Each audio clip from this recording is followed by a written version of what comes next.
专业，您心中的平安。本节目由中国平安独家冠名播出。我们现在一起去刘维老师的模拟场景。走。在真实的展业场景当中，我们面对的其实不只是一个当下的客户，而是一个有着完整人生轨迹的人。所以今天呢，你们需要把刘维的人生切成3个关键阶段来审视。Hello， 嗨，你们要看一下，现在刘维已经把他36岁、40岁的问题、60岁的问题写在白板上了。今天你们要做的事是为他40岁填空，保障他60岁安枕无忧，以这个为目标来提出方案。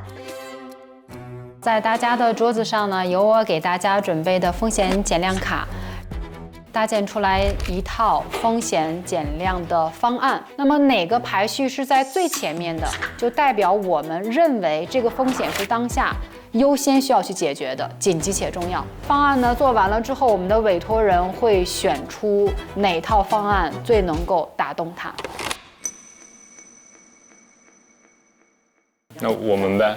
我们那个啥吧，言简意赅来。我说1、2点比较特别的，可能会有一点点冒犯啊，就是因为爸爸妈妈可能都是这个癌症相关的病去世的，所以考虑到可能维维哥他可能会有一点点的这种遗传的基因在，所以推荐一个比较特别的一种保险，它叫做防癌险。这个是很针对性的，就专门只保癌症的。对，有的可以去考虑一下，因为我们通过 KYC， 然后让他已经慢慢有这种更能直视死亡的这个环境了，所以这个时候这个节点去做这样的事，我相信他接受程度会更好一点。然后还有一个就是我写的这个数字资产，请多多关心吧。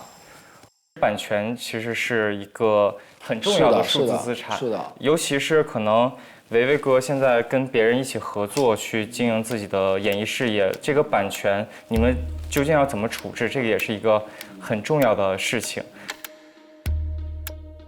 比如说账户的资产是归你的，还是归公司的？怎么规定的？因为我们之前就有委托人有过上千万粉丝的账户，说没有就没有了呢。为了以后的这个考虑嘛，那主要是养老，可能就需要一份商业的养老金的保险，分为定期的和终身的，它的保费也不一样啊。比如你就定期的10年、20年，那可能每一年多一点，但你要终身的，它可能一方面保费高，一方面给你返的那个每一年可能会少一点。因为个人养老金就是，我这个年龄已经开始存了，所以。你存养老金了？我已经存养老金了，因为你知道我的这个生活方式，咱们应该差不多，就是那种想要及时行乐的。但是我是觉得养老金这个东西是能保证你到一定岁数之后的生活条件的。这个个人养老金其实是国家很支持我们去这么做的，而且它会有一些相应的税优政策，都可以了解一下。所以这个是特别好的。还有一种方法是信托。一方面是在你的这个合同的约定上面更灵活一点，然后另外就是能做到法律上的风险隔离，就是这个信托资产是独立于你的个人资产的。关于保障类的，也就是这些嘛，然后我们不太想给你推荐那些财啊去投资在这个阶段，希望你能够这个定期的去体检，然后保持运动，然后这个。可以没事多去散散心啊，旅游什么的，多找朋友逛逛街。哎，对，都是运动啊。对。那到60岁的时候，其实我们开始觉得这个维哥不太需要，但是仔细想了一下，可能我觉得现在最需要还是这个。就是为啥呢？就是可能你没有说想要就是留给谁什么，但是你一定。在那个时候，你也是希望你会被人记住的，然后你会把这些你的所有的资产好好的、妥善的处置好。对，有可能你可以去成立一个什么，比如说刘维的个人基金会啊，然后帮助更多喜欢音乐的孩子。可能人去世之后，他会有很多后续性的收益。当然，对我反正想的是，我去世之后，我的这些墓地还有我家人的墓地都要有人细心的照料。当然，我今天就在聊这个问题，我可能唯一担心的就是我母亲、我爸爸、我姥姥姥爷的墓地，我必须要临走前把所有的钱都交好。我想让已故的家人在这个世界上还能继续留存。对，其实这个很重要，所以这些遗产写在遗嘱里面，就是你能妥善的去处置的，这样我觉得，生前和身后都很圆满。是的，是的。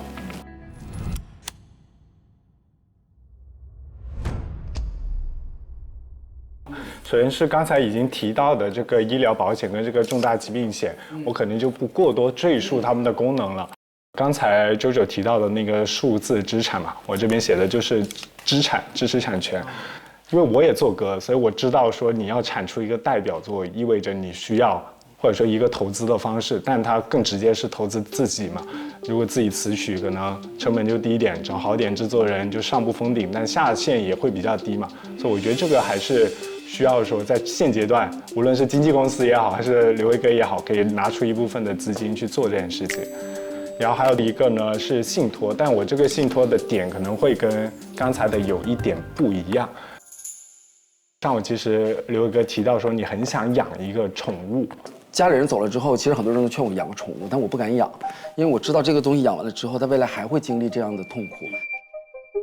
那这个时候其实可以去委托信托去做一个宠物相关的信托，就是如果我离开了，然后就是也有人帮我照顾宠物。对，而且因为信托它是有一个比较公信力的存在嘛。然后刚才其实大家也提到了说可以做一些储蓄型的，那我觉得结合今天上午跟刘伟哥聊，你可能就希望说，哎，在我离开这个世界的时候，就是我想把我自己所有东西全部都卖掉，然后换成现金。我觉得那些完美式告别，当然。我觉得可能会是一个叫增额终身寿险的一个产品。它跟我们一般的定期储蓄最大的区别在于说，它是一个复利的计算。那到了60岁的时候，我那么多险了，对我最重要的那就是把刚才我们投进去的险拿出来，因为这个时候就是该享受我们前面40岁往里投的东西的时候了。比如说刚才提到的增额寿险、年金险之类的，那这个时候它可能里面已经能够满足一个钱生钱，然后保证它里面存着滚利的那个部分每年不变的这个状态了，来维持你往后的一个收入。所以我觉得可能就最朴素也是最实在的就是60岁取钱，千万别烂在里面，拿出来花。那我一定不会忘了，除非我，要不然我是一定不会忘了这个事儿。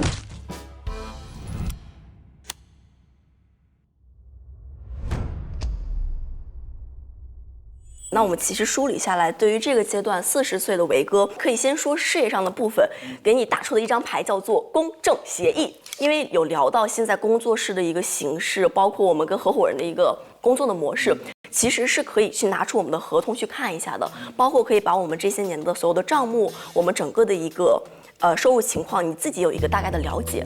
那这样的话，其实无论是对于您来说，还是对于经纪人、工作室这样的模式，对于你们整体都是非常好的，我们都是非常合规而且健康的。因为40岁针对的是他当下需要解决的一个问题嘛，那我觉得公正协议就是他梳理出来的现在急需要去解决的一个问题，也是他当下我觉得能解决好，是对他未来是有受益的。第二个部分就是在这个合同上，我们可以去规定一些更加健康的法律、股权结构、风险的责任，看看有没有一些漏洞。法律、股权结构。简单说，就这公司到底是谁的，然后公司是谁的，就决定了责任是谁的。你别责任在你头上，你不知道，这可要了命了啊！那其实你一定要知道，我可能不光是我是收入的部分，我也承担一定的风险，自己有一个大概的了解。因为其实理解伟哥是非常为别人考虑，可能为自己并没有考虑那么多的人，觉得你非常适合配备的一个叫做舞台职业险。这个险种其实就是帮助艺人这个行业本身去规避一些风险的。因为像伟哥是属于比较稳健型的理财策略，就是这个去存年金，它跟存定期会有点像，但是它这个保险类的账户就是说你存进去以后，它会按照规定给你一点点给你返。3到6年之内，你把这笔钱存进去，然后你可以自己规定，比如说我50岁的时候，我可以每个月都从这个账户里面固定的收到一笔钱，这个就是年金型保险的一个作用。那万一保险公司跑了呢？保险公司跑了，还有另外的保险公司可以承接你。哦，是吗？是的，保险公司不让倒闭。哦，是吗？对，是国家规定的。我才知道。是的，保险公司它是有保险保障基金的，这是第一个维度。第二个维度呢，就是随着咱们国家的老龄化，国家在大力倡导个人养老金账户。其实最终来讲，我们是整个行业有自己的保障基金。说保险公司会不会倒，这个是有法律规定的，是不允许倒闭的。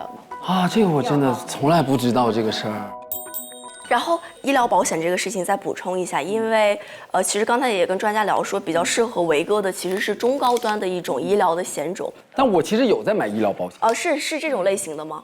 类似这种类型的，就是可以随时去医院看病的，对，然后可以不用付钱。因为它的好处是什么呢？就是有的时候我们可能排队看，比如说因为你是艺人，可能有些那倒不会，我没有这种私密性，但是我是敞开心扉的。但是确实是因为我说实话，因为我内心很脆弱，所以我有时候其实有的时候需要的是情绪价值，我觉得多过于真正的医疗价值。就像今天我坐在这面对大家是一样的，所以其实我觉得我买医疗也是因为我希望可以给我一点温情的关怀和照顾。不要太因为就我觉得现在就比如说什么缺爱的人容易被骗啊，你现在还是需要把你置身在一个比较适合你的这个舒服的环境里面，你就不需要向医生去求一个这个情绪价值，这个真的很危险。首先你要相信自己是一定有人需要你这样的人作为他的朋友，就是被需要，然后就是你也可以需要别人这样子的朋友，他会培养你的自信，可以给你构建很强的这个不能说依赖吧，心理的链接。这群人他不断给你一些正能量，找到一个更精确的属于自己的朋友圈。你应该是一个很自信的人吧？感觉你的能量就是一个很足的能量。我找到了一个很好的自己的社交圈啊，没错，这个很重要对我来说。因为你能跟我说这些，就一定是我觉得你可能也经历过类似这样的情况，你才会这么跟我讲。谢谢。刘璋他给的问题都非常非常的直接，你会从中能感受到，好像他也经历过同样的故事。感谢他用自己的经历来提醒我。好，那我就是继续往下讲一下，就是有个东西叫做医疗预嘱和议定监护。你现在身边其实已经没有人可以为你的这个，比如说你哪一天进 ICU， 没有人可以为你做一个主，是不是？对呀。医生不知道该联系谁，这时候你就非常需要一个重要的议定监护人，然后他可以是你一个很好的伙伴，他可以帮你做主去保护好你，这个是很重要的。除此之外的话，医疗预嘱可以把这两个东西放在一起看，医疗预嘱大于一切，这是你本人公证过的意愿。你就可以去做一些思考关于这件事情。如果比如说我在我40岁的时候，我的医疗预嘱我去找人写了一篇，但可能到45岁的时候，我的心态有一定的变化，我是可以去做更改，可以随时可以更新。然后60岁的时候，我们组的方案是叫做都市热闹养老。我很喜欢逛街和商场。开会，都市热闹。因为其实了解到维哥的需求，他其实是想要在我们未来，比如说20年之后，我们可以跟朋友一起在大都市，我们唱个歌啊，逛个街呀，然后可以有一些娱乐生活活动，所以要选择一个好的养老社区。那它的一些好处呢，其实就是在我们大都市里面啊，可能是挨着比较好的医院，就这样它相当于是康养一体化嘛，有任何的事情就可以及时的送到医院里面。有这种地儿吗？有这种地儿，但是它有点贵，说实话，所以其实还是会根据你的需求，你可以去选择。那个时候我不怕贵了，对。伟哥可能想要的一个本质的养老的生活，就是把我们年轻时候这种快乐的状态，给它稳定的延续到以后的生活里面。可能也不是追求一个多么奢华的体验，或者是极致的生活，只是说把我们的这种快乐、稳定、健康延续。也就是60岁的时候，我们周末打个电话都能跟朋友说，朋友不多，全在这桌。哎呀，真的，你人好好哦，好善良哦。确实，今天听到了很多我自己不知道的东西，我可不相信保险了。以前，哦，对不起，我是平安的。哦 ，sorry， 老师。很正常啊。其实我那个年代确实我是经历过。对，小的时候身边耳朵都是听到这些是的，叽叽喳喳。但是工作了16年，我确实是用保险这个工具帮助很多人解决了他家里面的很多问题，我觉得我是有价值的。是我自己也感受到了。他们已经给了你特别多的各种各样的方案了，你可以去挑你觉得你特别需要的，这就是你的人生防控风险的组合了啊。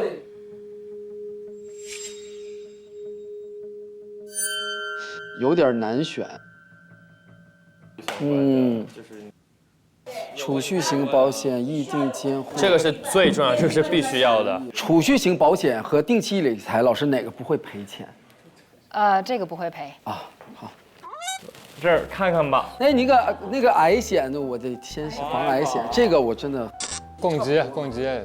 什么这是？这个是什么？老师，这是什么？这个字儿如此潦草，如此潦草。这个是那个我们附加的服务，附加服务陪逛。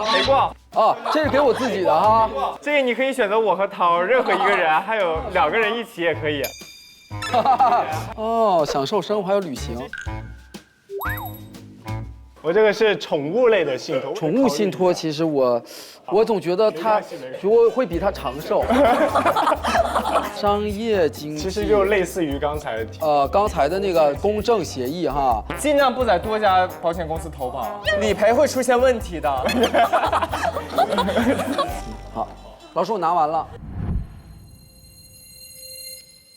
然后这个就不算在里面，这个是情绪价值。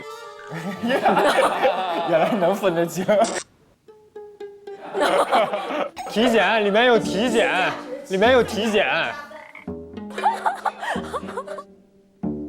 但是这卡我留着啊，我希望就有一天你们做不到的时候，我就公开，在社交媒体公开曝光你们的真实底色。现在艰难的选择到你身上，你有10分。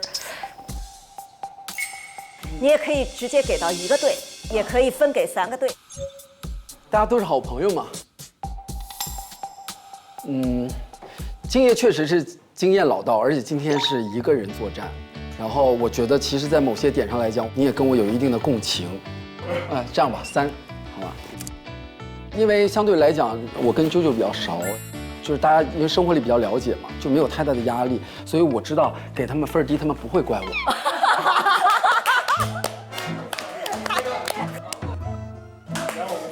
那个还回来这个啥意思啊？你起来。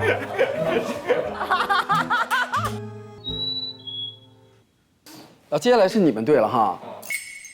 其实我跟你们2个人聊天，其实是最紧张的，就是我在生活里没有真正的接触过，然后再加上其实你们在开早会的时候，其实我在旁边看，刘璋给我的感觉就是那种好像有一点那种就玩世不恭。玩连连看吗？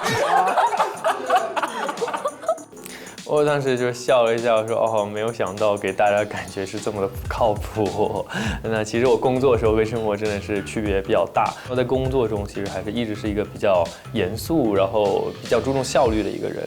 然后小梦真的是一个非常棒的，又能给别人舞台，但是又能强力输出的一个女生。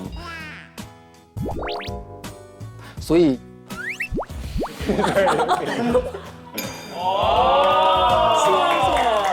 我很荣幸，好惊讶。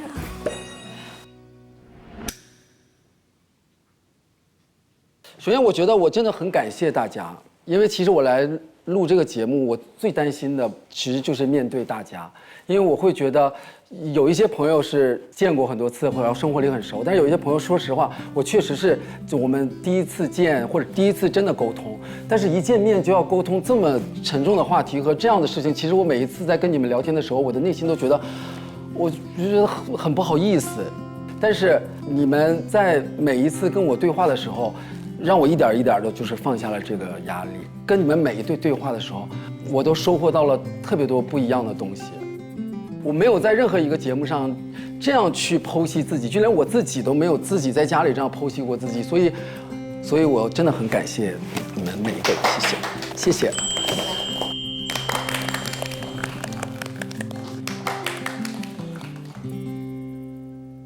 其实面对刘伟老师的这个人生3个阶段，我可能比在座的大家要深深的体会过老，因为我会陪伴着我的客户，他从50多岁到70多岁。其实很多人在去做规划的时候啊，会关注钱够不够多，病能不能治，但是往往忽略了一件很重要的事情，就是万一有一天我们真的没有办法去做决定了，谁能帮我们去开口？谁能帮我们把那些放心不下的事情帮我们去做好解决？在工作当中，我们接触过太多类似的遗憾，所以平安一直在倡导一件事，就是在我们清醒且健康的时候，提前把那些放心不下帮我们安排好。比如说，万一意外发生，有人第一时间站出来，能够帮我们去处理那些来不及处理的事儿。比如说，像医疗决策的时候，有人能够按照你曾经说过的意愿去帮助我们去做，不让我们的家人去猜，也不让我们的家人去为难。还比如说，当你需要照护的时候，有人定期去看，替你守护那份安心。还有，当你想要告别的时候，有人能够按照你的心理方式，让最后一程体面一些。也许还有那些放不下的牵挂，可能是你辛苦攒下的东西，也可能是你养了多年的宠物。这些事儿听起来好像离我们很远，但真正经历过的人都知道，把这些提前安顿好，才能够让留下来的人更有力量好好去生活。因为真正的好好生活，有的时候就从好好告别开始的。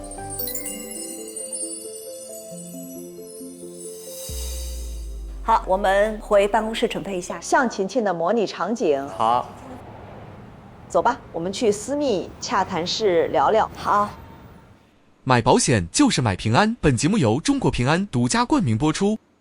加入芒果 TV 会员，每周2中午12点双更会员抢先看。打开芒果 TV， 搜索芒果勋章馆，完成初入职场勋章任务，解锁多枚专属限定勋章。芒果 TV 首页下拉，玩综艺同款小游戏。我们听说你每年都会回到初入职场，然后还会给你的 PD 交你的述职报告，是不是？对，因为他算是见证我从节目第1集到最后1集的一个成长起来的人。然后我想让他不要仅仅只通过节目结束之后我们依然保持联系，想让他看到我更多的成长。可能我回馈给你们的只能通过成长的方式让你们见到，因为我没有实质性的拿得出手的东西。所以每年的年终总结我会发给他。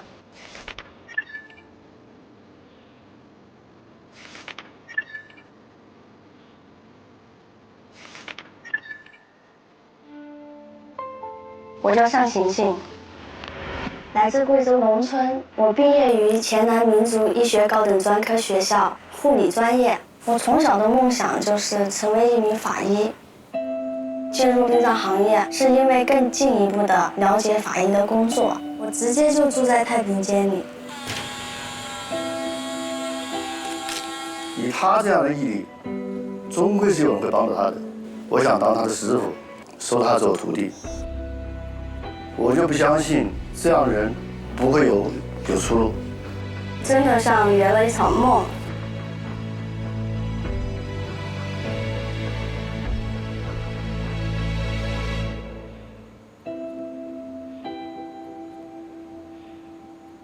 我有的时候看节目会看到有人评论说，这种职场类节目是不是大家都在表演成长？哦，那没有，你也要真的学到的东西才能看到的这个成长。你是真自己一步一个脚印，就不光希望自己看到，还希望别人看到。因为我知道通过节目很多人喜欢我嘛，他们都说在我身上吸取到了很多力量，然后我也想用正面的一个成长回馈他们，让他们都看到。我觉得这也是我应该去做的事情。我自己吧，遇见困难我就挺一挺就过了，它不是一个完全能让我停下脚步的东西哦。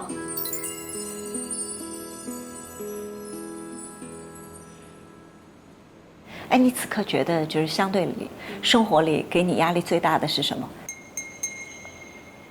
好像没有嘞。真的没有啊？那我认为的大可能就是对我有困难的，就是阻碍的，那我都去慢慢解决它呀。它并没有会是挡住我的一堵墙啊。我会觉得是因为我没什么压力啊，就是开开心心的过。然后你看，像父亲离世这个事情确实很沉重，我偶尔也会想到，但是你得往前走啊，因为本来又是做法医的，见过生死离别的家庭也有很多。那我自己都控制不好我的情绪，怎么去在工作中衡量这个态度问题？我老是带着这种情绪去写这个鉴定意见的话，那我能不能做好工作呢？肯定不能。你得做好自己就是情绪的一个管理，管理好了，你才能去用理性的思维去做好这个工作。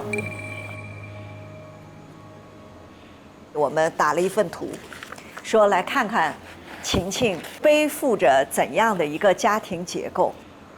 上有老，下有小，你才30岁，这边爷爷奶奶、外公外婆，然后妈妈没有固定的收入，弟弟第1年的学费是你付的，然后生活补贴，我不好意思，我直接问数了。我记得你刚刚当实习生的时候，那会儿工资就3000多块钱，对吧？3000多。所以现在呢？5、6千左右，有的时候不到。这跟我们做的案子有关。那你每个月都是咋做你的储蓄方案？像我自己也租房子加上水电就除开1500左右，我会每个月打底会给妈妈到1、2千，然后弟弟就是最开始的时候是1000，就我可能手上就只有1000块钱了。然后这个中间呢，我不是在尝试自媒体嘛，然后就能完全综合下来了嘛。弟弟现在半工半读在读啥？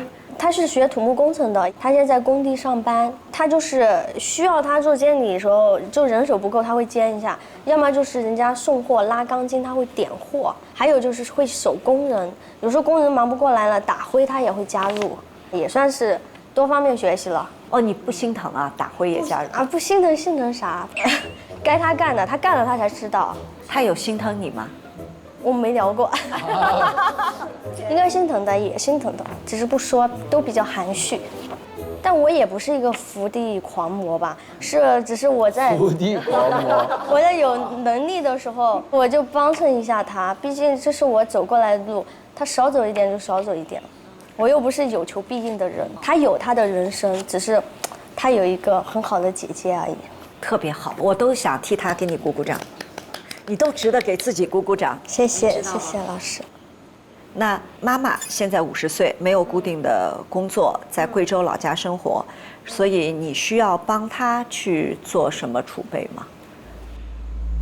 你刚才说你每个月会给她钱，对，就是吃穿用度。然后最近有跟家里面商量，要给老家装修一下农村的旧房子。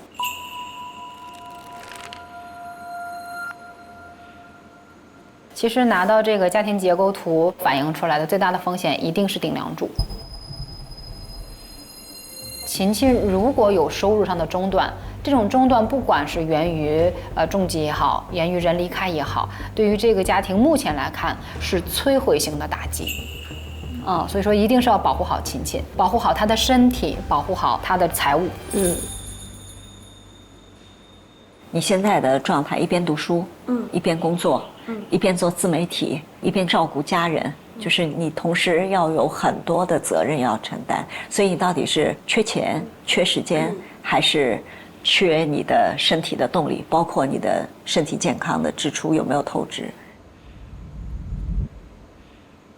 我觉得我，缺一个朋友。那是，我觉得我都不缺。因为我不缺，我觉得是他们都在重复和叠加一起过来的。比如说我的时间，我要今天完全在工作了，我就没有时间学习了，是吧？但是我可以在工作闲暇余之余，结合工作的内容自己学习，这样叠加相当于是复盘的一个形式。然后，这个金钱可能现在还差那么一点，但是我觉得它是慢慢贴进去的。你有设计过未来，如果你想给自己买一样贵的东西，可能是什么？有定价吗？没有定价，就是你想好了，我在未来肯定是要花这笔钱花在我自己身上的，那可能是什么？学费。你接下来准备接着上？因为今年本科毕业嘛，毕业了我还想继续求学。继续求学的目的是，也是让自己多接触世界吧。我自己能接触看到了这些美好的东西，我再带着妈妈和弟弟一起去看。所以你要考研对吧？想，考研可能基于我本专业吧。你日常的工作也是本专业的一个输出，这个时候你多下功夫，本专业就能搞好。哎，我发现你有一个特别大的本事，叫做你会保护自己，但是你一点都不可怜自己。这个特质其实得内核特别稳定的人才能做到。哎，你是咋养成的？好像也没有特别去学会，从小就这样。就是如果我自己有任何问题了，那我的父母也会担心，或者说，哎呀，我出问题了，那我这工作没法上了，哎呀，工资没有了，咋搞？就觉得自己挺重要的，你就一下子人垮了，什么都没有了，一下子人垮了，什么都没有了。你有印象从什么时候开始，我对我周围的人很重要？如果我不在，他们会麻烦。可能就是我们家啊，从小是务农家庭，是种烟草的，然后爸妈忙起来就没有人做饭。然后我小的时候就小学开始自己能煮饭，就每天在小学在家跟他们做饭呀。我弟弟也是小学就会做饭，一做就做1、2桌人的菜。你会觉得你被生活亏待吗？没有啊。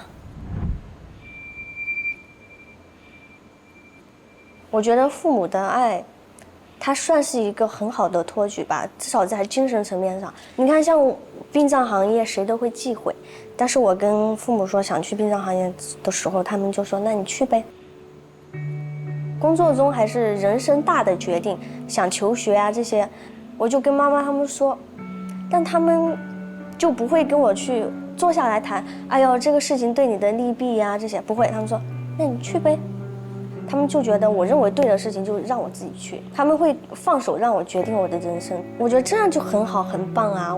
我觉得我的生活非常之幸福。你看，再加上参加这个节目之后，我也并没有因为自己的能力差，去觉得哎呀我不如大家都是研学的一些学生，反而参加这个节目，我能在这种高压环境像压缩饼干一样，猛的一下学这么多，然后回去我可以慢慢啃。多好！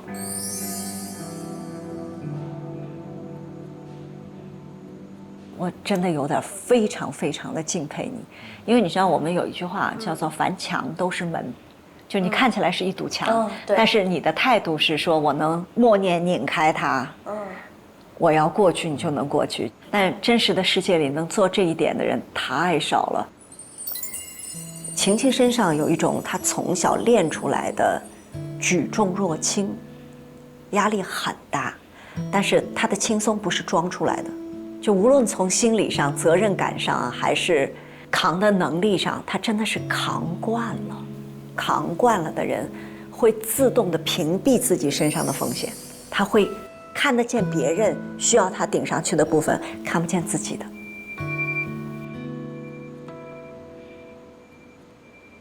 那个，我终于相信了一句话，就是之前有一个人对我们说，你可能会在晴晴身上看到一种从骨子里透出来的松弛感。我很难把这件事情跟一个30岁的姑娘联系起来，实话实说。然后我现在非常相信这句话，这真的是特别懂你的人才会说出来的话。我把懂你的人请出来。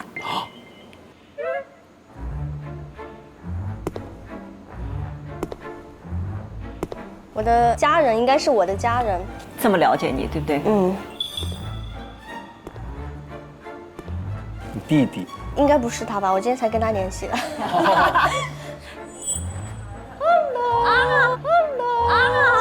师傅。哎呀，张老师好。你好，你好，刘头。你好，老师好，刘老师好。刘梅，你们本家。哎呀，今天好。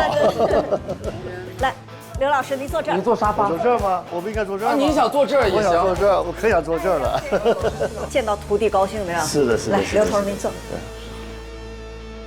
您啥时候发现这姑娘很特别？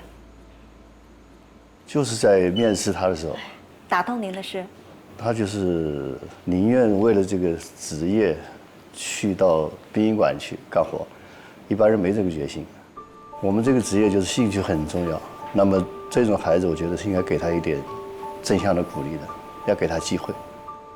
然后后面呢，她的表现有超出您的意料之外的吗？她后面的表现应该来说是进步非常快。比如说她在拍那个节目的时候，说话呀、表达呀、逻辑能力啊，还是欠缺一点，因为她毕竟当时只是个大专嘛。然后随着她在工作以后，又去继续专升本这个学习学专业，她动手能力非常厉害。你像我们那种开颅啊、开骨头啊，各种很难的操作，她不仅她能做，她可以带徒弟，真的带了很多徒弟。另外一个就是她的表达能力，可以出乎意料。他在我们很多学术会上面都有大会报告，还获奖。大型的学术会议。对。天哪！然后他的为人还是非常，就是山里的孩子，非常朴素。哪一刻你会心疼他吗？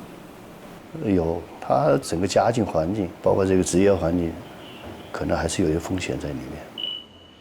所以压力很大，也想让他早点做一点这种风控啊，这个性质来怎么能帮到他？我靠，你这真是心疼你的人，因为刘头特别告诉节目组，他说其实你要问说晴晴有什么压力，晴晴大多数的反应就是还好吧。他不说，包括他家里出事他也不说。你生活里给你压力最大的部分是什么？好像没有嘞，所以你到底缺啥？我觉得我都不缺，我自己吧遇见困难我就挺一挺就过了。我做了4000多个这个解剖，死人怎么死的，我这个都很明白。但是活人的以后，这不是我的强项。就活人怎么活好？对，他是他们家里的天，他要是塌了，他家天就塌了。加上我们这个职业上也有风险，我们做这个解剖的时候会有传染病，像艾滋病啊、肝炎啊、结核呀，这个还是非常流行的。因为有些人是不知道他身体是什么情况的，事后才发现。所以其实你们暴露在风险下的机会非常的大。职业暴露风险，生物化学危害。哦，还有疾病呢？传染病了，还有锐气，有割伤，还有心理和精神压力，还有24小时待命，累，出境解剖。我问个极端问题啊，就因为刘头说你就是家里的天，假定当家里的天和寻求自己的职业发展，两者只能选一个，你选哪个？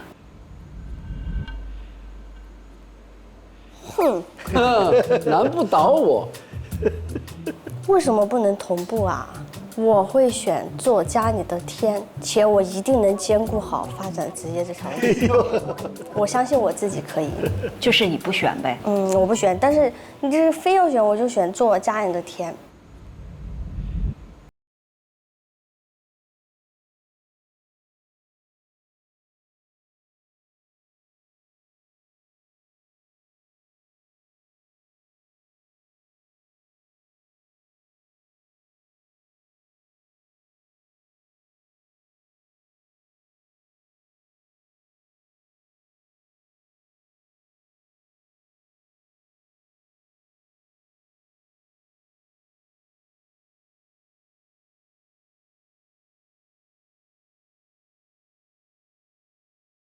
经常会说坚强的让人心疼，坚强是你知道那压力有可能会压垮你，但是我努力往上顶，那东西叫坚强。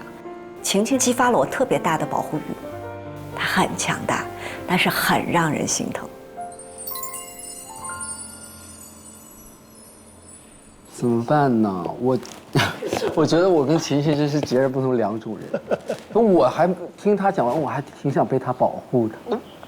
哎，对呀，就是因为我觉得他很懂得去爱别人，来保护你。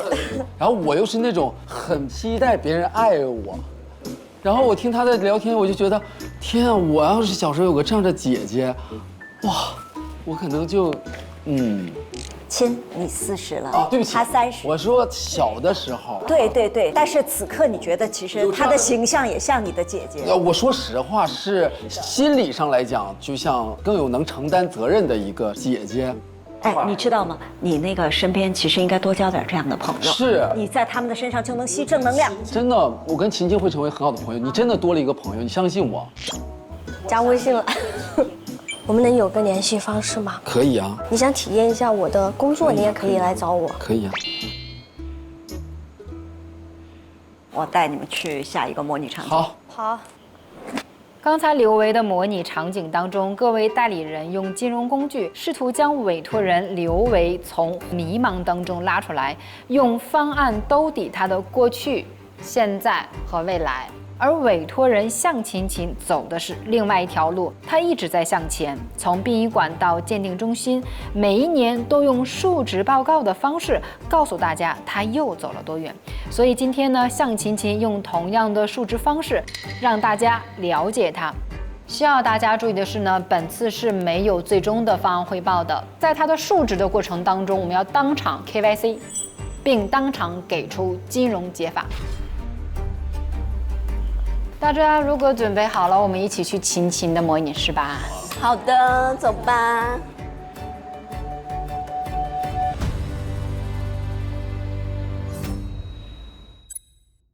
Hello， 老师好。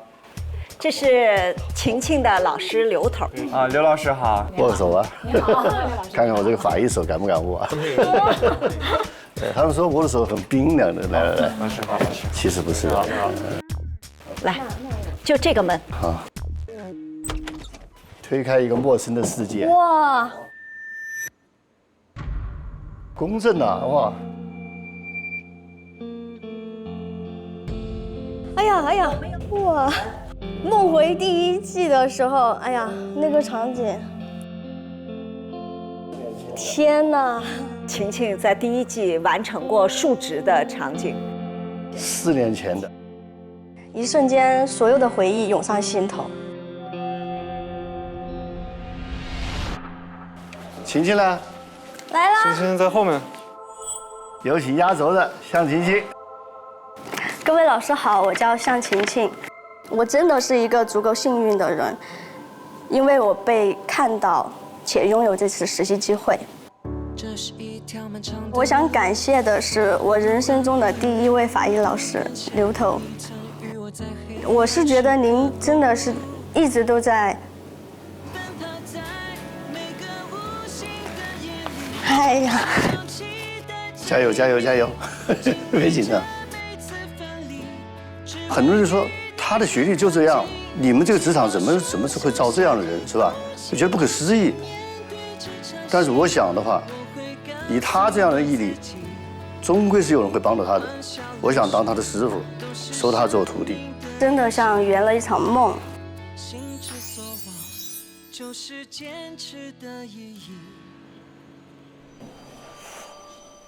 哎呦，戏开始蹦蹦蹦了。不用紧张，因为今天在座的所有人都是来帮助你的，你要尽量把你的故事讲出来，然后把我们刚才谈话当中已经提到的风险提炼给大家，他们才能够更好的帮助你。要不我们开始？好。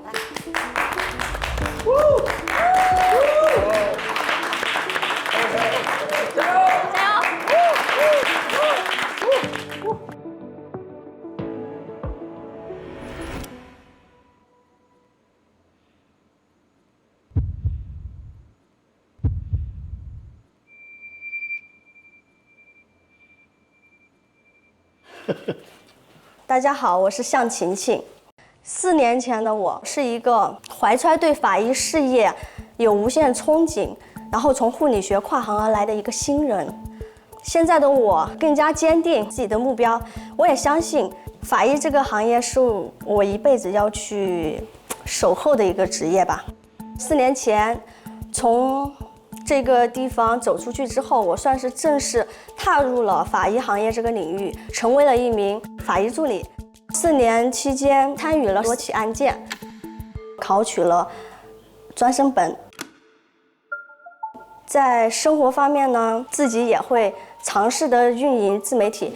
运营这个自媒体的初衷，也是隐藏着想撑起家里一片天的心愿。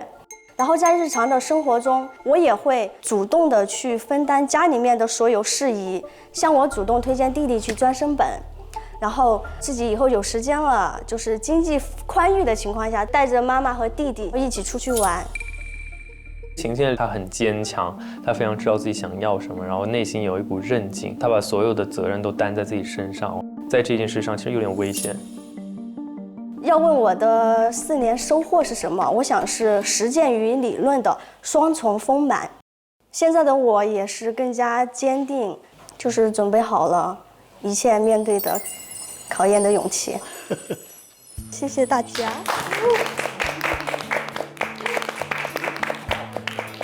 妈妈的养老，包括弟弟的这个上学，其实都是作为家庭的顶梁柱。他其实是很多事情一个人扛的时候，我就会很心疼他，就是小小的女生，然后要承担起这么大的责任。我觉得他是能够很坚定地找到自己的人生为之奋斗的一个目标，而且你也非常肉眼可见地看到他一步一步变得更好。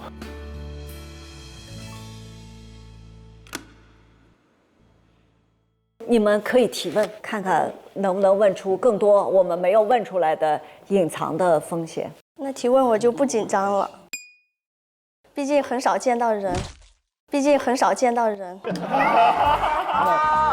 少见到这么多活人是吧？很幽默，很幽默。是的，很少很少见到大家坐在一起说话，除了有的时候去上课汇报什么的。5年，我直接就住在太平间里。见到会主动说话的人。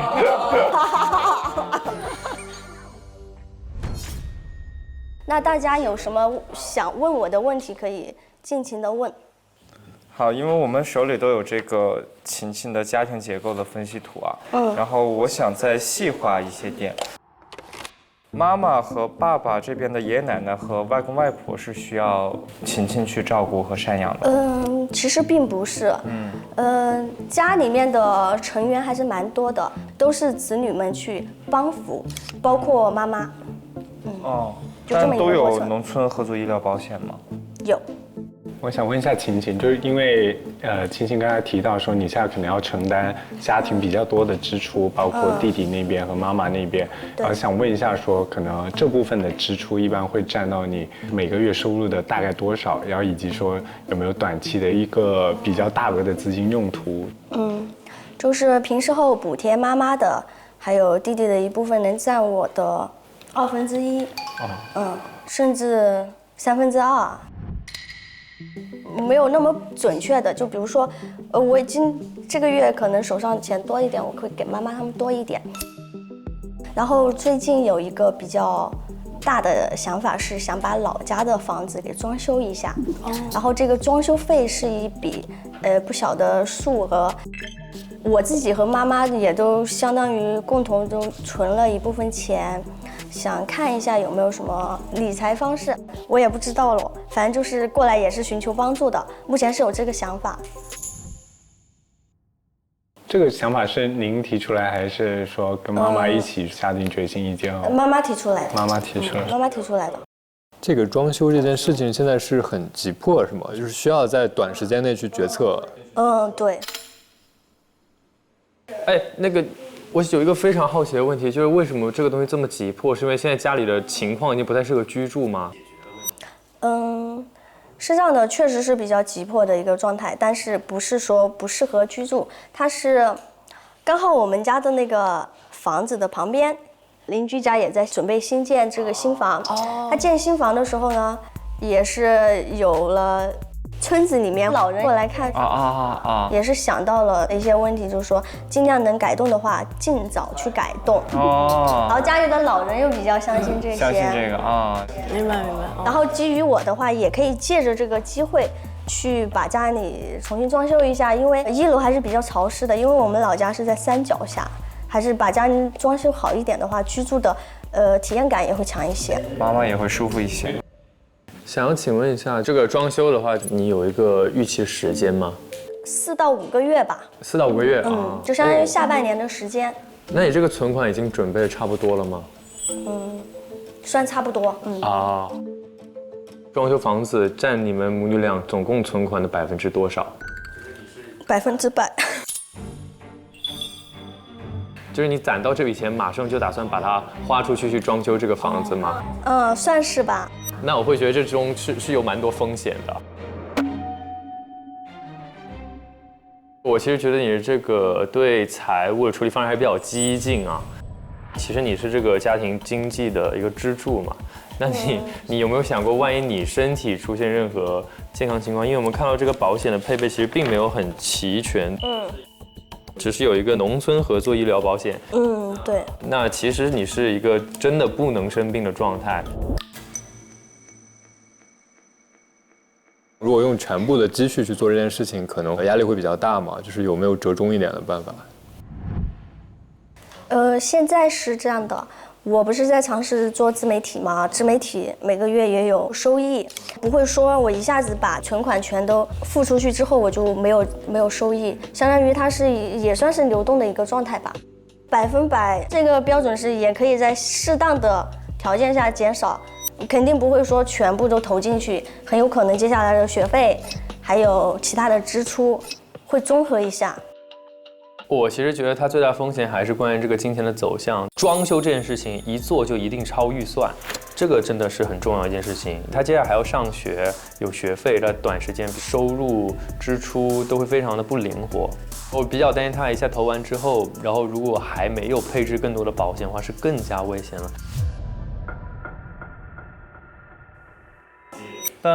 但我理解装修这件事，它其实不是一个马上把所有全部的钱全部投完的过程，它可以先投一部分，然后后面剩余的慢慢来改善也可以。是这样的。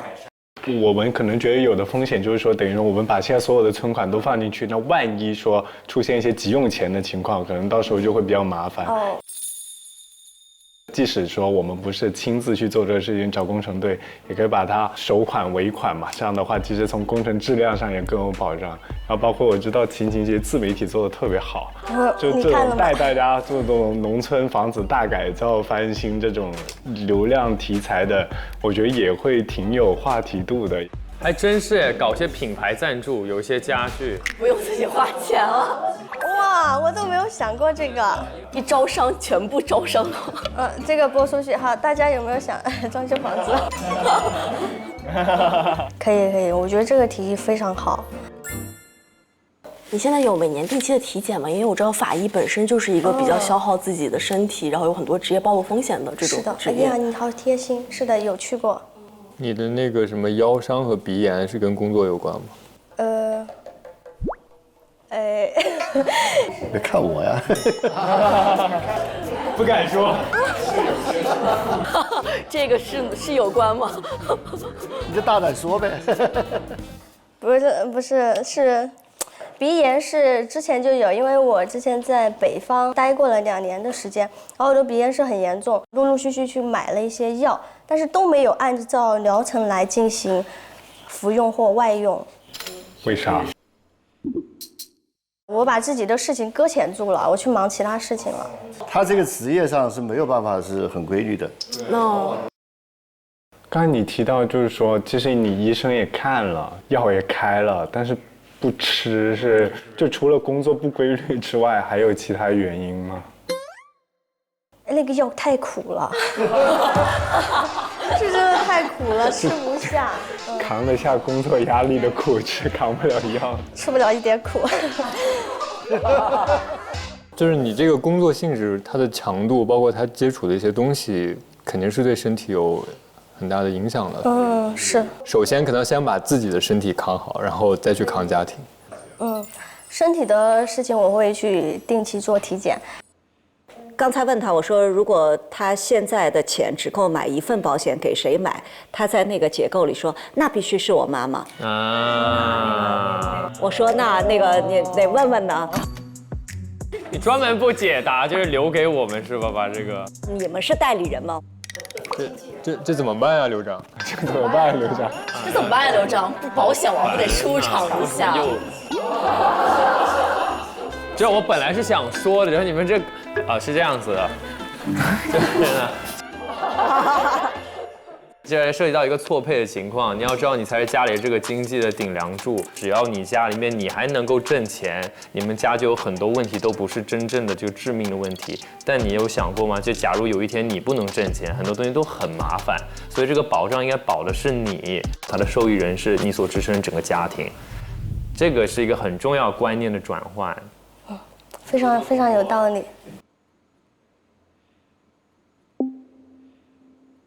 让他坐着吧。哦，谢谢。谢谢。我还是师傅，真的。不能让他老站着，站他有问题。是啊，这个。那就给他，把这给他。枕头。哦，谢谢。我还有一个小的想法，就是我知道法医其实对于心理上的压力是很大的。你现在已经很熟悉自己的工作了，但是每天面对尸体，其实还是可能你现在没有意识到，但是你可能某一天会突然就是有心理的这个变化。我想知道会不会有保险是投保这个专项的心理方面的？非常非常非常小众，非常小众啊。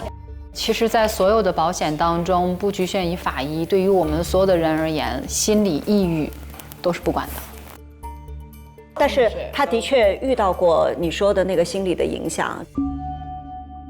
之前啊，有过一段不好的经历，是我做殡葬行业的时候，当时我就是住在太平间里面嘛，然后太平间里是看不见阳光，看不见月亮，每天那个灯光像这种日光灯一样打下来，我分不清昼夜。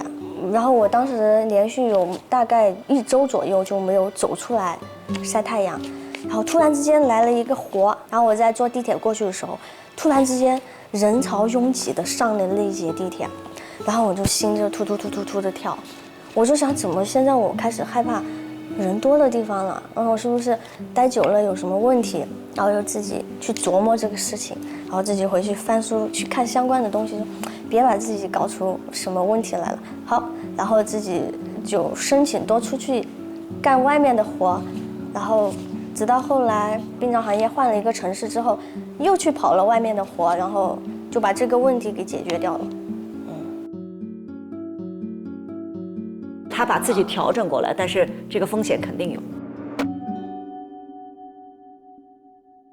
所以一是对这个职业真的很敬佩，二是就是也是在想怎么样去通过我们的办法去让你规避掉这一部分的风险吧。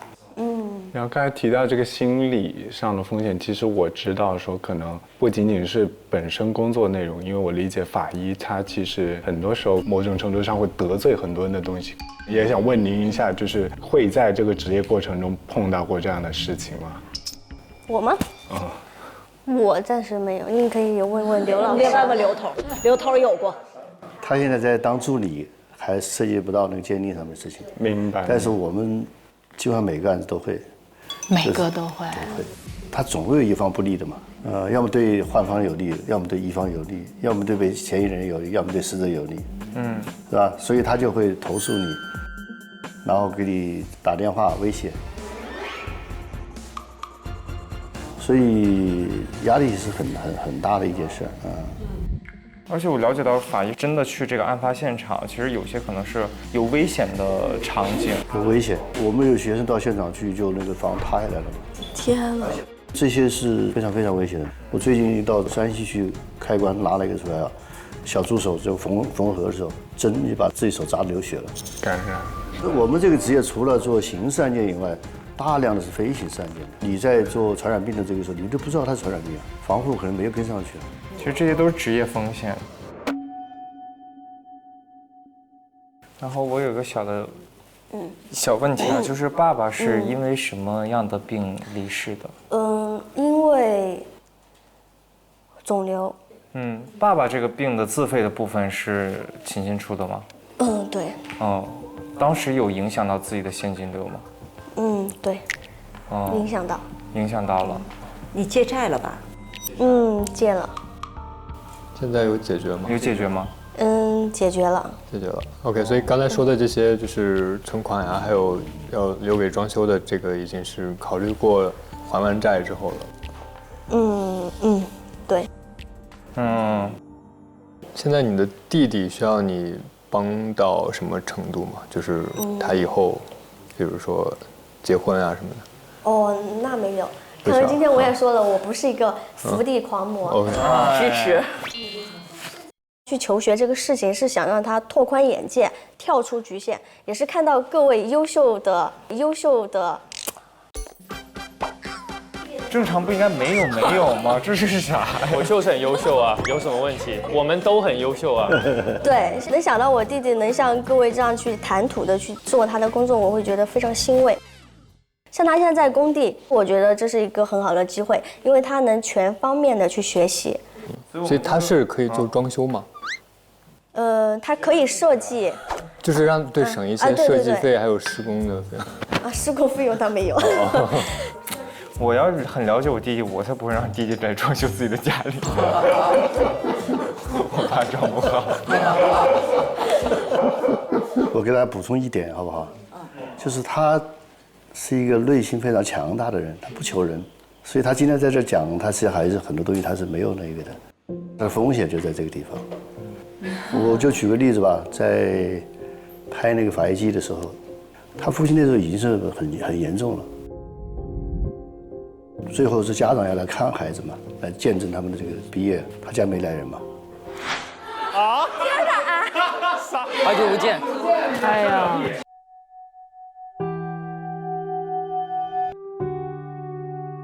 萱萱，我是你的小表弟。我是你的表姐。我是你的表叔。我是表弟。哎呀。今天你有亲友团我，我们都是。哎呀，都是。你现在有好多亲友团呢。法医系这个职业，你要熬到一个程度是吧？但你在前面你是要吃很多苦，当然他还是有前途的，所以那个时候金融这个风险的管控可能会好一点，但是现在是一个比较难的一个状态。他又要顾这又要顾那儿。像刚刚我师傅也跟我其实说了蛮多，就我想讲的是，大家不要觉得我过得不好，其实我现在过得非常好。然后我现在所面临的这些问题，可能更代表了很多人群会面临的，包括现在就是像我这样同等大90后，他们顶的压力可能会比我更多。我也想通过自己这个情况传递给大家，接下来他们应该怎么去选择，为自己负责好接下来的人生。我还是过得很好的哈，希望大家能给到我一个很好的。好。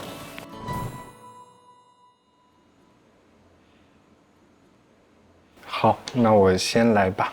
刚才听完青青的介绍，然后刘头的补充，就非常的触动。然后可能我们就尽可能的给您做一些小小的规划，看能不能帮到您。我就分为几个维度跟您讲一讲。首先，一个最重要的是健康，我会建议确实晴晴还是要把现在身体上的一些疾病去治疗一下，包括说你这个长期的鼻炎，以及说您的这个腰的问题，长期来看的话，甚至会影响到你这个热爱的职业。那目前是过的一个还不错的状态，就起码我们收支能平衡。那这个时候我可能不会建议你去做有一些风险在里面的投资。我觉得首先理财第一个阶段是守住自己的钱。然后刚才提到的一个近期的一个小目标，就是这个给老家的房子一个翻新，我们可以把它分段。比如说农村的家庭怎么一步步的翻新到现代化的这个状态，也可以记录一下这个过程，因为我觉得它可以帮助一些有这个想法的人去避坑，同时可能能够给你带来一些额外的收入，然后同时也是一个比较好去记录你这个美好愿景实现的这个过程，可以考虑一下做这件事情。我从这个具体的保险配置上去给你一个简单的这个梳理吧。现在保险上我觉得比较有缺口的话，就是这个100万医疗险，刚刚我们也是多次强调了，1年300块保你不会被一个大型的疾病击穿，还有一个东西叫定期寿险，这个是考虑到你是家庭的这个顶梁柱，万一你有这个意外离世的可能的话，身故之后的话，一笔大钱就可以留到你的家庭去支撑他们。1000块左右，我觉得不是一个完全不能够负担的数字。然后包括重疾险，3000块1年的这个保费，万一有一天你生病了，你需要这个休息，这笔钱它是支付给你，就是包括你的治疗和误工。那我会觉得这个一套下来，保险的这个金额它是相对健康的，然后我补充一点，因为刚才金也聊到就是关于自媒体内容部分，因为我相信晴晴肯定是在你的法医的梦想的道路上一路坚持，比如说可能经过5、6年拿到一个这样的资格证书，其实也是可以把这样职业计时的过程把它记录下来，因为我觉得你的粉丝是非常喜欢看可能一些悬疑项啊，然后一些比如说法医的工作揭秘啊这类型的内容，包括我觉得还有一个方向的点是可以去做一些女性安全这种类型的自我保护的科普，虽然可能我们的主业肯定还是以法医为主，那这个部分也是可以进行一个考虑的。然后，因为我觉得晴晴就是我们今天是第一次见面啊，但是因为我可能之前，但是已经很熟悉了。对，是我单方面熟悉你，我也很熟悉你。因为我们都是职场出来的就小伙伴，我其实很能理解你的一些心情，就是我觉得你是那种真的很坚强，什么事情都愿意自己扛的人，但是就是也要好好的真的就是去消化自己的情绪，因为很多情绪它不是说我可能过去就过去了，它可能会引发身体上的一些问题。那我们定期的体检，然后包括可能轻量的一些比如说跟朋友的一些聊天啊，然后轻量的一些心理上的沟通，我觉得这个都是很可以尝试的方式。亲人离世这件事情，它可能像是一场大雨，但是我们可能做到的不是说一直在雨下去淋雨，而是说站在他们给我们提供的土壤上，然后带着他们浇灌的这种爱和勇气，认真努力尽兴的生活下去。我也相信你一定可以用你的那支画笔勾勒出一个美好的未来。谢谢。哇哦！天哪！抱一下，抱一下，抱一下。哎呀，因为我们真的没有见过，但是我经常会看到你一些消息。我的名字是孟雨桐，我叫向晴晴。虽然我们没有真实的在线下见过，但是其实对对方其实还是挺了解的，就觉得看着对方在长大的这样一个平行世界的感觉，尤其是我们是同一个系列的节目里人出现在我的面前，也会觉得有天然的一种亲切感吧。我觉得针对你的可能的一些风险点，额外的建议就是你最好有规划的去管理一下自己手上的钱以及未来的钱，就是把你手上的钱分到几个专用的账户里面，比如说装修的钱在一个专用的账户，然后这部分一定要做好规划，就是不能超。装修一定会超，是吗？100%就是这样。它分为硬装、软装嘛，硬装上一些基本的要求能满足之后，我们软装可以后续慢慢的再一点点配，这样可以先在前期把这个预算稍微压下来一点。另外的账户，一个是你必须要留够手头的足够的应急的钱，就是起码也得是半年到1年，就是够你或者包括你要管妈妈嘛，2个人够用的，应对一些不时之需。那你可能还要留一部分，就是作为健康保障类的账户，那可能买些保险啊什么的。所以就是这3个账户，我想跟你说的就是，一定自己做好记账的工作，然后把钱梳理好，这样你后面有了更多的手头宽裕的钱之后，我们再考虑去增值，然后投一些符合你的风险偏好的一些产品的时候，我们甚至可以去就是让手里的钱越滚越多。好。然后我也补充一下，就是我特别感同身受，就是因为晴晴跟我们都一样是90后嘛，也是唯一的经济支柱。这个时候需要做到的就是自己不能倒下，父母还不能生病。如果一个人他的父母生了一个可能长战线的病的话，其实那个时候就不是扛一扛就能过去的，就可能真的需要我们去掌握一些金融的知识和金融的工具去应对这个事情。我们现在做到的是妈妈还在，所以这个保障型的保险就一定要配备。还有一个就是装修这件事啊，虽然我能理解到，就是说为了一个家的这个漂亮美好，然后去有憧憬，但是我是真的不建议100%的资金用于装修的。装修是一定会超支，这件事基本是100%。因为我当时奶奶还在的时候，我也是奶奶的老家，我去装修。当你有那个美好的愿望的时候，你想每个都给它最好的，这个时候你的预算就控制不住了。所以我的建议可能也是跟涛涛一样，就是能满足入住的条件就好了，然后我们慢慢把它添置得更美好。我觉得这是我给的建议。然后还有一个就是我能感同身受的一点就是，我觉得秦秦是一个特别能扛事儿的人嘛。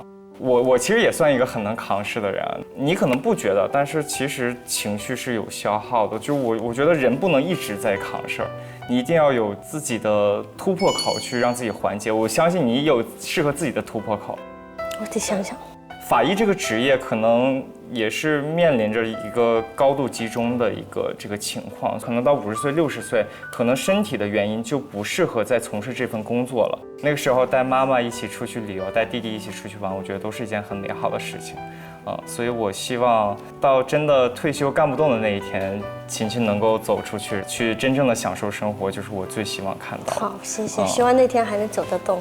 当然，走得动，刚退休。正是全世界溜达最走得动的时候。对，所以就也是美好的祝福送给你。好，谢谢大家。我印象更深的还是文涛跟啾啾，我会采纳他们的建议，比如说在装修房子的上面可以先硬装，软装的话后续慢慢的添置，然后自己慢慢的攒下一笔钱，先把这个个人保险给他买了，因为自己的身体才是本钱，会以这个方向好好的去学习，去规划自己。听完大家的给到我的方案，我觉得被解决的问题能占个90%，因为还有10%没有解决的，可能是我个人去没有解决。就是大家也都给我在很理性的提供这些方案的时候，也很感性的去跟我做到了很多建议性。谢谢大家，加油加油！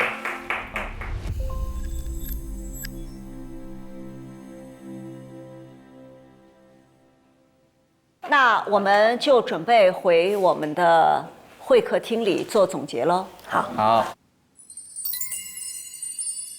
因为刚才对秦青的方案，刘老师说还有点补充。说到好好生活呢，除了安顿好我们的身后事，当下的健康保障同样是不能忽视的。平安安医保尊享版医疗保险为客户提供医疗保险保障、配套就医协助服务，从诊前到看病中到住院中、出院后，提供一站式的就医服务，全程护航更安心。身后安顿好，眼前守护住，这就是平安想给你的好好生活的底气。手里的10分发出来吧。好，哇，好关键这10分。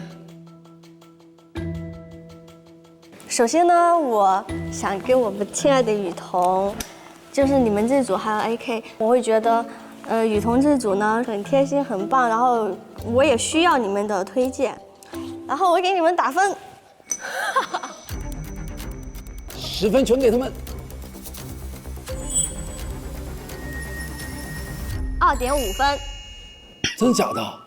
他们只得了2.5分吗？是的。啊，来继续，一共有10分啊。哇，你前面夸成这样才2.5分。Respect， 不那样。然后我们的敬业小哥哥，从我们最开始接触到给到我提供的建议，我觉得你这边是很专业的一个角度来看，然后也会觉得非常的理解我，所以我给你的分是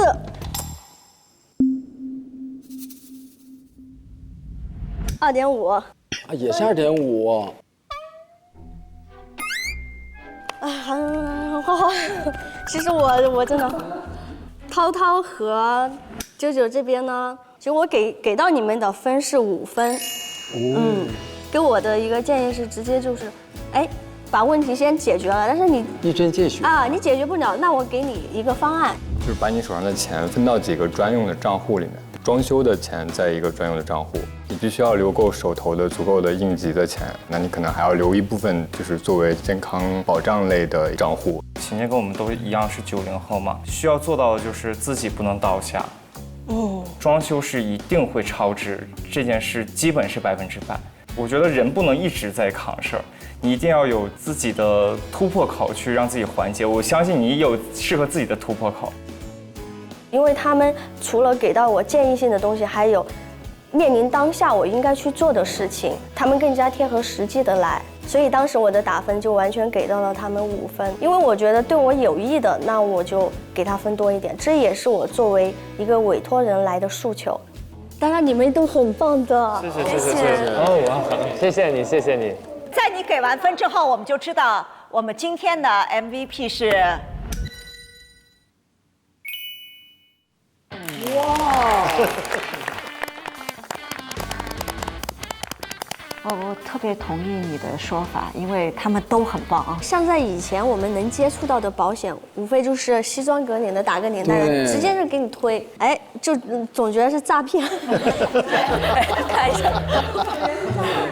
但是今天过来了，真的是剖析了我们的刚需条件之外，还给我们一个长远的打算做了详细的一个计划和规划。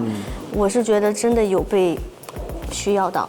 今天我们听到大家给我们的这些意见，其实最重要的是感受到了，就是大家给我们语言的温度。我觉得这个真的是很关键的。他们今天在提供方案的时候，就是我作为一个旁观者，我挺治愈的。就我真的觉得他们有在用心在帮助人，所以我觉得用心这件事情，我真的是能够让人感受到的。我今天我要专门给你们集体鼓鼓掌，今天特别棒啊！我觉得今天代理人提供的其实不仅仅是金融的解决方案，提供了很多很多的情绪价值。不是他们说了什么，是因为他们眼睛里流露出的为你想，每一个言语间淌出的善意，真的有非常大的感染力。我也觉得我被治愈了，我好喜欢今天的代理人。如果今天可以带给到2位一点帮助，我也替他们一起开心一下。非常有帮助，好棒。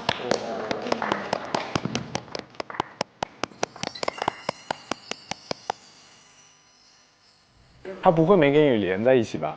猜一猜，排名不能分先后啊！我看看他到底怎么办。如果把我排到涛哥前面，我不认可哦。就一进来果然在后面。哇！他就不让你连。挺好，不错。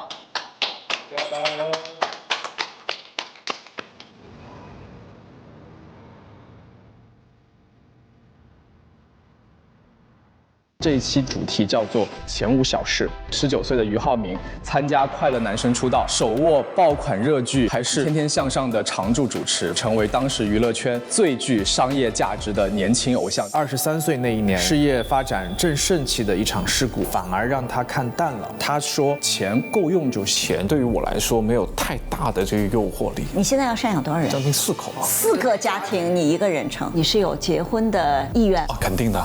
到了养老的这个阶段了，还是需要未雨绸缪了。爱丽斯顿商学院模拟招标会正式开始。我在主信托下面去设立好几个子信托，不同的子信托去干不同的事情。但你说的这个就完全就是另外一个概念。比如说你要几个孩子，没有解决他的安全感问题，你让他感觉更加焦虑了。漂泊的船是人，温暖的爱是家。你们都在讲自己熟悉的领域，到底委托人有什么风险了？我一直在等，都没有等到我非常满意的这样的一个方案。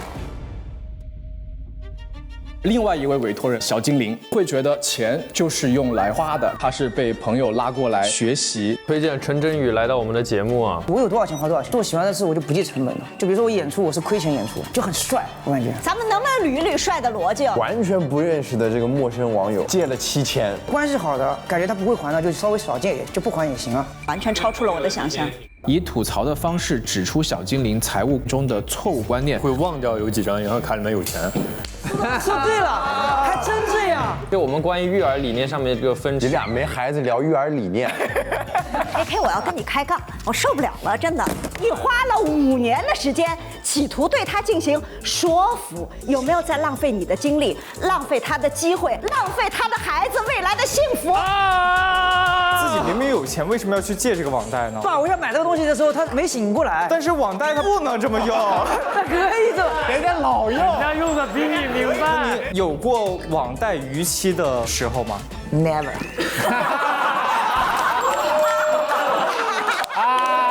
哎，沈君玲。买个潮牌，换个手机，生活像在放浪。人前装阔，人后落。rap 听这个很痛苦的。赚得再快，不代表你真厉害。账户不分开，现金全混在一块。你以为很自在，其实风险在放大。没有拿到。金融看这边，3、2、1，利率，3、2、1，通胀，3、2、1，金融。反应力啊，涛哥。3、2、1，平仓。你在干嘛？你真的是金雨接龙。说到收益想股票，说到股票想利率，说到利率想银行，说到银行想存款，说到存款想利息，说到利息想什么呢？想什么？想什么呀？想什么？想什么呀？想什么？想小姨呀！万事不绝，就想小姨。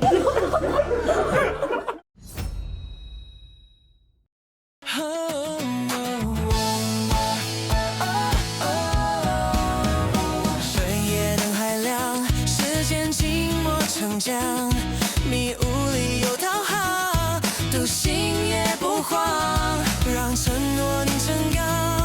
给风险做减量，年轻的旅程通往从容的远方。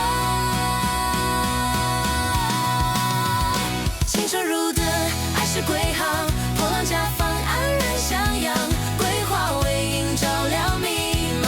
青春作伴不负韶光，让未来见证这守护的力量。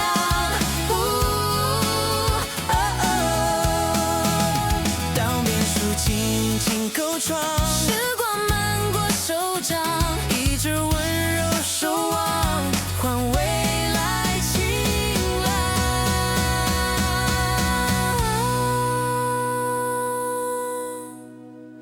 更多精彩内容尽在新浪娱乐微博综艺新浪综艺。上微博关注节目官微初入职场金融季，解锁更多独家互动和幕后花絮。上微博带话题出入职场金融季发博讨论，有机会获得节目嘉宾专属回应。独家中文百科合作平台，上百度搜索出入职场金融季，精彩内容尽在百度百科。